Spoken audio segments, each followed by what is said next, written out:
अस्सलाम वालेकुम फ्रेंड्स, मेरा नाम है सुमैर और आप देख रहे हैं सभी सुमैर यूट्यूब चैनल।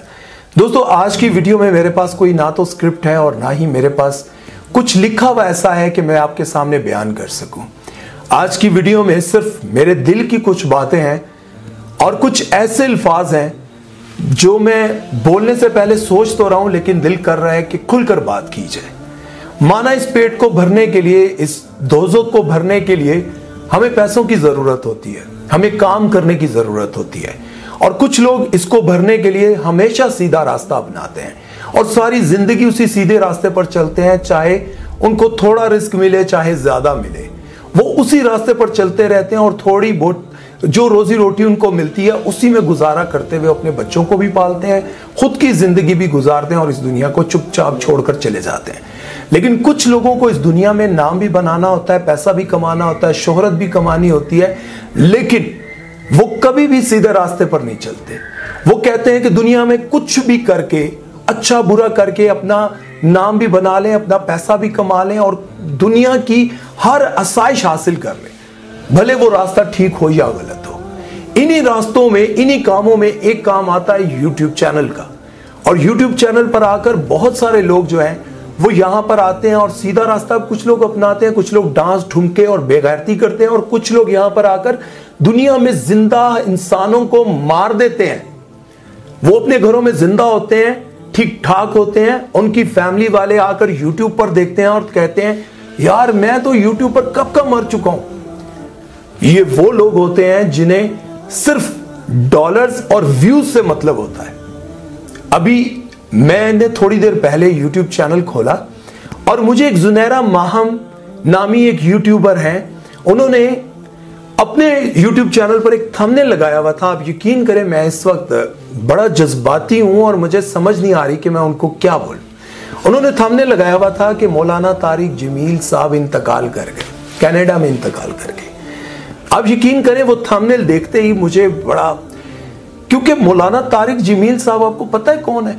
मौलाना तारिक जमील साहब ना तो सेलिब्रिटी हैं, सेलिब्रिटी तो उनके सामने एक छोटा लफ्ज है, वो एक हस्ती है और ऐसी हस्ती जिनके हाथों में न जाने कितने लोग मुसलमान हुए, न जाने कितने भटके हुए लोग जिन्होंने अपनी सारी जिंदगी गुनाहों में गुजार दी थी। उनके बयानात सुन सुनकर, उनकी बातें सुन सुनकर, अल्लाह और उसके रसूल की बड़ाई सुन सुनकर उन लोगों ने तौबा की और सीधे रास्ते पर चल पड़े। इस दुनिया में न जाने उनके कितने चाहने वाले हैं, कितने उनके मुरीद हैं। आप सोचें कि ऐसे एक शख्स के बारे में जिनकी तबीयत कनाडा में खराब होती है और उनको हॉस्पिटल मुंतकिल किया जाता है और जुनैरा माहम जैसे और बहुत सारे, क्या अल्फाज इस्तेमाल करूं, वो यूट्यूबर थंबनेल लगाते हैं कि मौलाना तारिक जमील साहब कनाडा में इंतकाल कर गए। अब मुझे ये बताएं कि माना यार इस पेट को भरने के लिए हमें पैसों की जरूरत है, लेकिन ये क्या है कि कभी आप अपने व्यूज के लिए अताउल्लाह खान साहब को मरवा देते हैं, अताउल्लाह ईसा खेलवी साहब को। कभी आप नुमान एजाज को, उनकी तस्वीर को लेकर आप एक कफन में लिपटा हुआ इंसान दिखा देते हैं कि नुमान एजाज इस दुनिया से चले गए। और कभी आप डकी को दिखा देते हैं। क्या आप लोग ये समझते हैं कि इस तरह की खबरें फैलाकर जो आपको डॉलर्स मिलेंगे या फिर झूठ बोलकर जो कुछ भी आप करेंगे उसका आपको नफा मिलेगा? कख नहीं मिलने वाला। ये बात जहन में रखें। अगर आप किसी सेलिब्रिटी के बारे में ये बात करते हैं ना, तो हम मान लिया चलो यार कोई नहीं, क्लिक बेट है, लेकिन एक हस्ती के बारे में आप ये ऐसे थंबनेल लगाकर समझ रहे हैं कि आपको व्यूज मिल जाएंगे। 2 महीने आपने दुआ ज़ाहरा और जहीर वाले केस पर जो सच झूठ दुनिया को दिखाया, बताया। आप ये समझ रही थी कि अब आप पाकिस्तान की सबसे पॉपुलर यूट्यूबर बन जाएंगी, लेकिन आपको थोड़ी बहुत तो शर्म आनी चाहिए कि आप एक हस्ती मौलाना तारिक जमील साहब के बारे में झूठी खबर लगाकर दुनिया को ये बता रही हैं पहले थंबनेल पर कि वो इंतकाल कर गए, और फिर मेरे जैसे वो लोग जो मौलाना तारिक जमील साहब के फैन हैं, उनको मुर्शद मानते हैं। भाई उनकी आवाज कानों में पड़ती है कि अल्लाह अल्लाह अल्लाह अल्लाह आपसे मोहब्बत करता है, अल्लाह की बड़ाई बयान करते हैं। वो अल्लाह और उसके रसूल की मोहब्बत आपके दिलों में डालने की कोशिश करते हैं। जो भटके हुए लोग हैं उनको समझाने की कोशिश करते हैं। उनकी आवाज सुनकर हमारे दिलों को सुकून मिलता है, राहत मिलती है।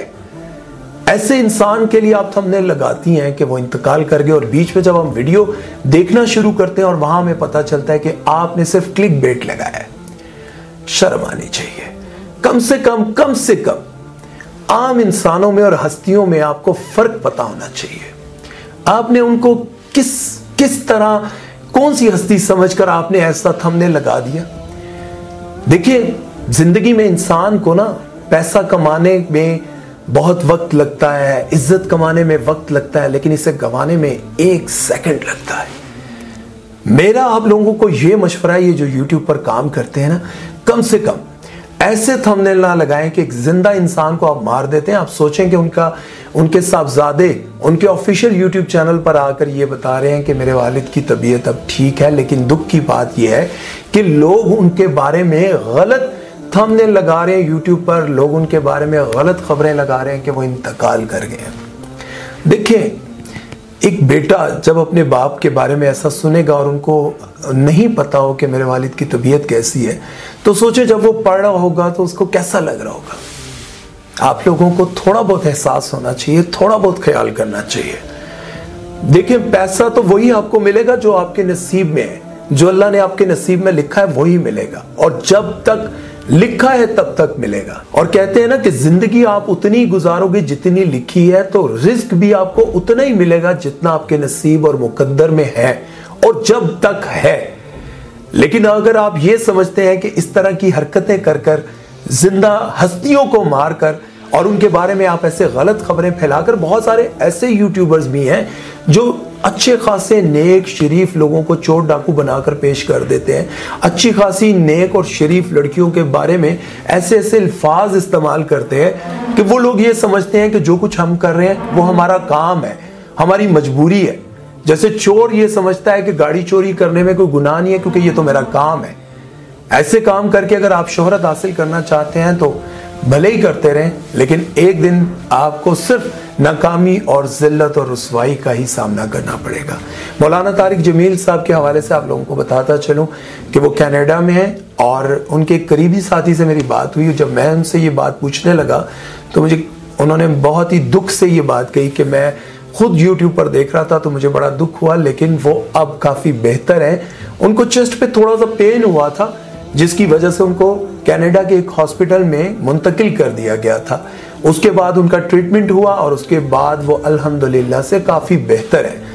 लेकिन आखिर में आपको सबको यही कहना चाहूँगा कि भाई जो मर्जी कर लो ना, जो आपके हाथ की लकीरों में, आपके माथे पर, आपकी तकदीर में लिखा है वही आपको मिलेगा। चाहे आप किसी को भी नंगा कर दें, किसी को भी मार दें, कुछ भी कर लें, मिलेगा आपको वही जो आपकी तकदीर में लिखा। आप जिस रास्ते पर भी चलेंगे पैसा उतना ही आपके नसीब में है। अपना ख्याल रखिएगा और कोशिश करें कि अपनी जिंदगी अच्छे से गुजारें। अल्लाह हाफिज।